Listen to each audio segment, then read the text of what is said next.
Yeah, I'll be talking to you about human instinct. I think for a second when you read human instinct in black and white, you may think that it's a little bit close to what Mehdi is talking about, which is real. We both are challenging both topics, trying to anticipate that they are senses. In fact, human instinct is a sense. But let me clarify that this sense is a little bit different from human anticipation. Anticipation is you seeing something and expecting something happening right afterwards, after you see something that is solid, that gives you an information of what's to come next.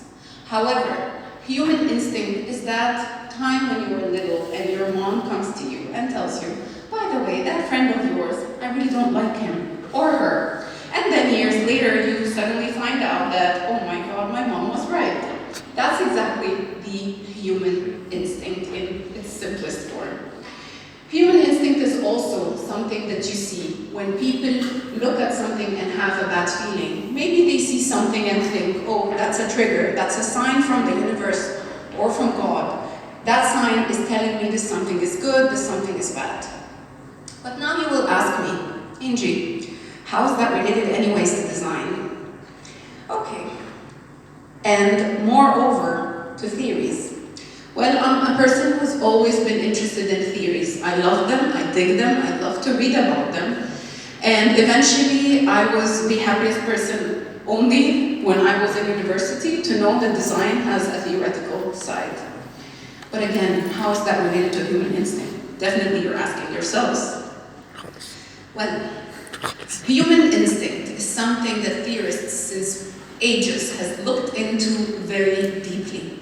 Some things you think are coincidental that societies do, designers have been thinking already about. Products that you've never been using, ads that you've never thought that would be partial to your life. Even something like an app is something that has been thought of very clearly and very deeply. It's not and never has been a coincidence. There was a study in the University of Ohio by people studying marketing. This experiment was basically taking three major lines of shops of coffee that are in Europe and US, like Coffee Bean and Tea Leaf, Starbucks, and Costa. And they got 3 cups of coffee for each person coming and approaching, asking them to taste the drink and tell which brand it is. Eventually, Costa has been predictable, which is kind of good for their brand. They're in the between. However, the confusion was between Coffee Bean and Tea Leaf and Starbucks. Coffee Bean and Tea Leaf, if any of you know, is a company that is not selling anymore like it used to. However, they have the best coffee that is 100% pure and not altered. And in comparison to Starbucks' one, it wasn't as tasty. However, people voted the one that is from Coffee Bean and Tea Leaf to be the one for Starbucks. All of them thought, because of the branding of Starbucks, that it has the amazing best quality. However, the reality was the other way around. So, do we really look at brands, or do we really see quality? Is that a coincidental thing, or is it something coming out of our human instinct? To want what's really wanted by everyone, and to run after the same things people look for and want. Well, as a designer, we all know that we're the creative side of things. We design to make people happy, and that's at least something that when we were younger in studying, we felt that we want to push. We want to really give the consumer the best that we can. However, sometimes we get so buckled up in corporate life, only taking tasks that are not thinking on the theoretical behalf. We always think, okay, a client comes to me, he says, I want a logo. I want this logo with a smiley face on it. And then you ask yourself, does it make any sense? Sometimes it doesn't, but you do it at the end of the day as a designer. But what is that serving? And how can this affect the society? We never think twice about that. A more detailed, or something that most of us can look at nowadays, is that we have been blessed with analytics or algorithms from Google, from YouTube, from etc.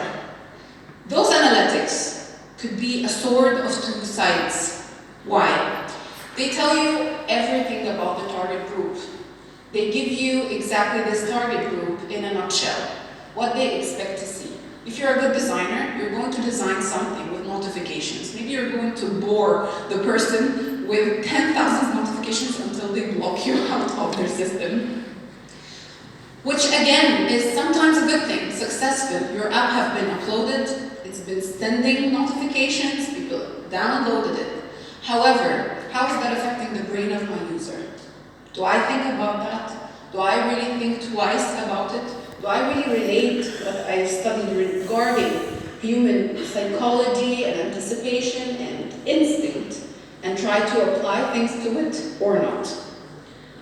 Which is, get me to a point, our ability. This is an important topic, yeah.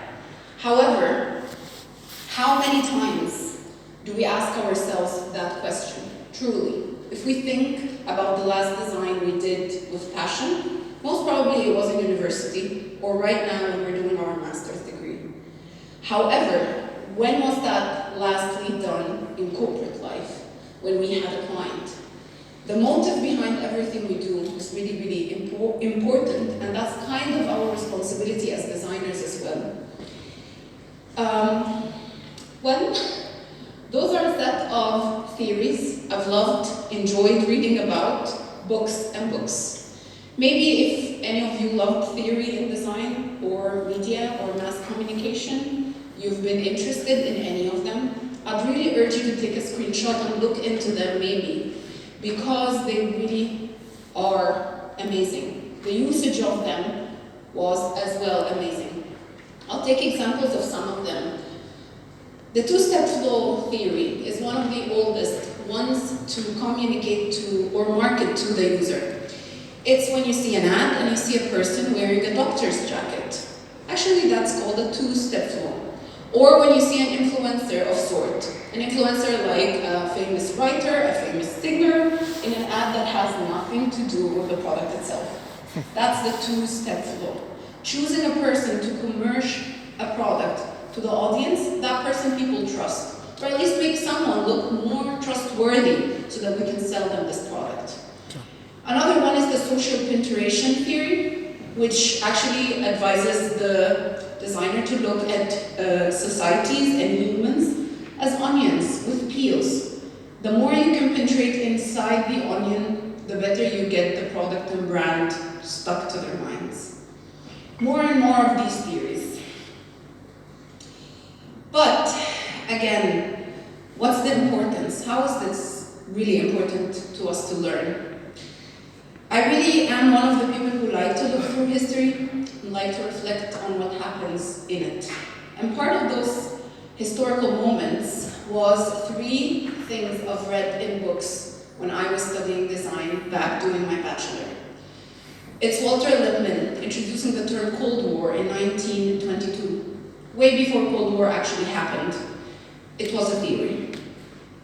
The second thing is when Marshall McLuhan in the early 60s discovered and said that one day electronic interdependence will interfere in people's lives and print is not going to be any more important. At the end of the text, that's the term global village.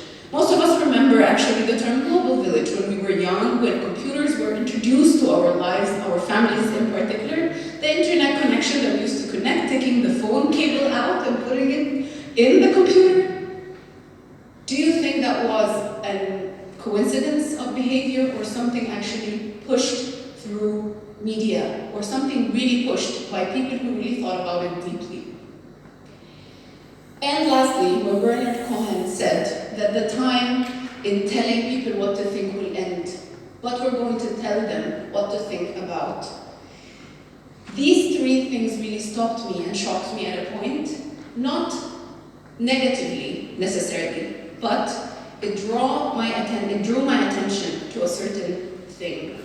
Where is my conscience when I am designing something? If you're going to trick, be aware of it.